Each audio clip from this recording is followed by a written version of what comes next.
nos has dado el privilegio de servirte, Señor.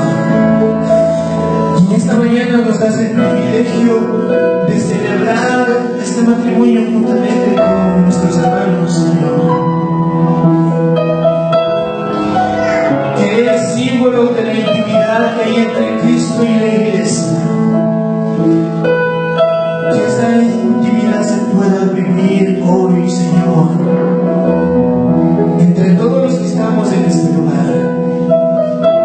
Y con nuestras manos levantadas, Señor, rendimos nuestra vida delante de ti, Señor.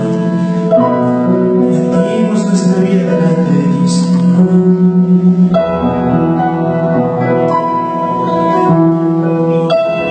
Rendimos nuestro corazón, Señor. Rendimos todo nuestro ser delante de tu presencia.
Oh, amado Dios, qué delicia estar en este lugar.